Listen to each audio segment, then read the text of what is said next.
Next adjustment is this space right in here for your choke, and it's saying on here you want to measure from the back to the end of the choke plate there, and then you take a look at your arm and the arrangement of this linkage, and then you're going to adjust that arm to achieve what you need. So first is your screw goes into the first slot. So that first slot is right there. So what I did was I just have it so it turns freely. There's no binding, and it catches that bottom step. So that's where the screw is set. Next, you want to basically, you're going to close your choke here, and your arm has to be at the bottom of the slot. And as you can see, so this linkage, it's going to pull it up, and it's going to stop it on the stopper there, and it's at the very bottom here. And as you apply pressure on there, that's going to be your gap, right? And then if we look on our instruction sheet, I'm going along, and the one I'm using is 70 thou. So I just got some feeler gauges and I put those in there, 70 thou, and that's that adjustment.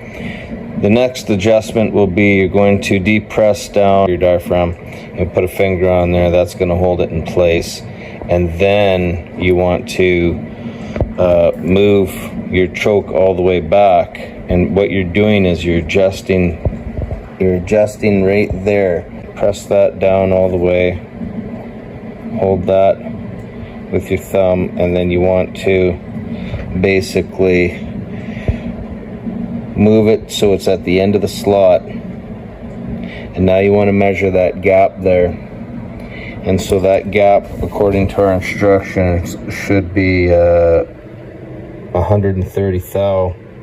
So we set the other one at 70, and now with that vacuum, that's going to put it at 130. So we've got both of those adjustments on either side, this side and this side, for our choke adjustments here.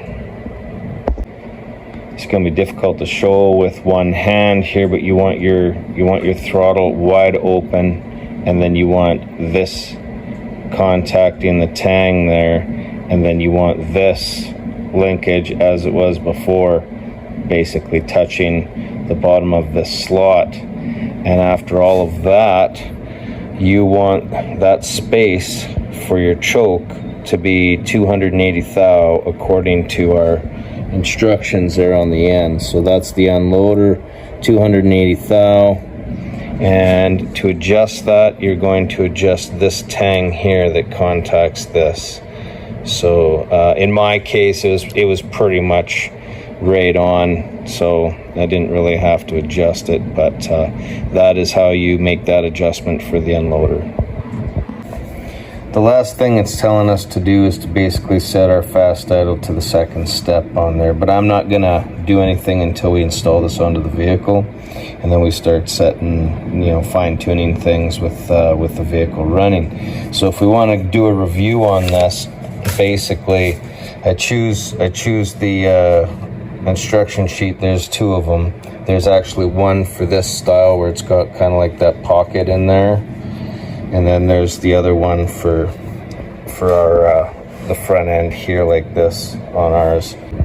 I choose the right sheet to match the carburetor as pictured in here, and the difference is going to be in the throttle plate down here. There's a little bit of a different configuration there, and you'll notice that by this end piece here. So then the first thing is these are some of the notes on there. They had mentioned the tang, or the keeper, that horseshoe keeper that holds the float assembly in place, the fulcrum.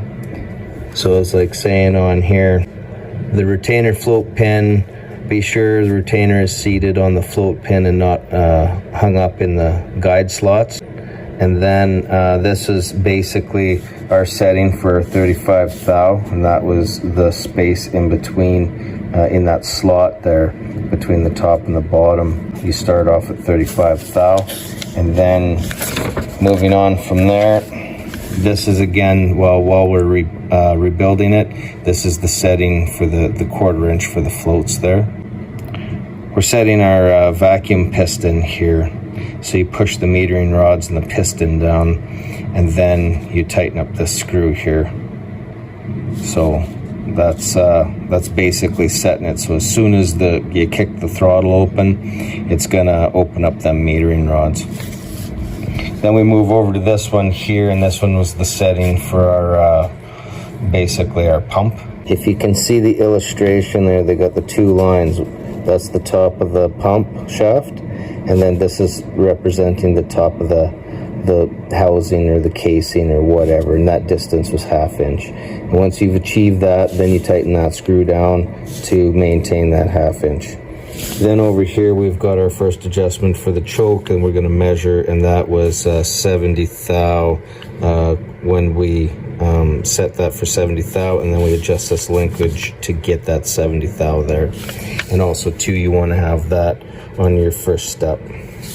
And then over here on the other side, we're just adjusting it right here. Either we're pinching it or we're opening it up, and then that's where we're setting it for the 130 thou. So that's the vacuum pull off, setting off for 130 thou there. And then when we got back over here with the wide open throttle, that's where we were setting that one for the 280 thou. So those were all of the adjustments in the instructions here. Now we're ready. We can take it, we could put it on our manifold. Usually when you get these things, these two bolts right here are always going to break off. Mine did, and so then I had to drill them out. Basically try and find the center, get your pilot hole, and then just progressively using larger bits to drill that out and then tap those holes out. They put a stud here, but they didn't put any studs here. So what we're going to do is we're just going to do the same thing, right? This is probably a better choice to put the stud in there, and why they didn't do that, I don't know. But we're just going to take some ready rod here, and we're going to put those in here, and then we're going to bolt it all together. So you got it loosely put together here, and here you can see where the head of that bolt would be. So you're turning it here, and it's seized in here, and this is too much space to transfer that torque application to try and loosen this up. You can heat it, you can use penetrating oil, but odds are that's going to break, and there's no reason why we can't use a stud in its place.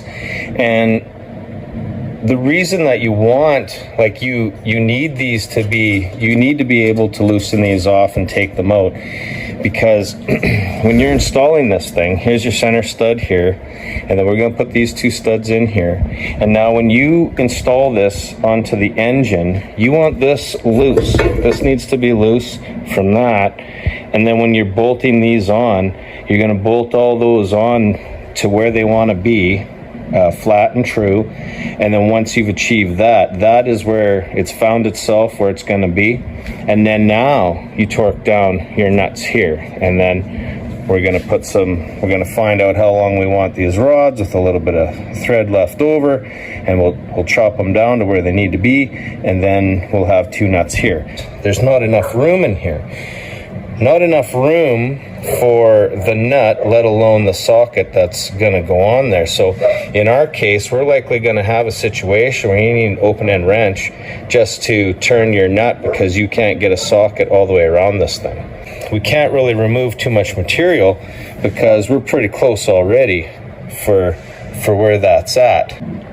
My remedy here is I'm just going to switch those bolts out and put those ready rods in, use some nuts. That'll fix that, and then in the future you'll be able to take it apart quite easily.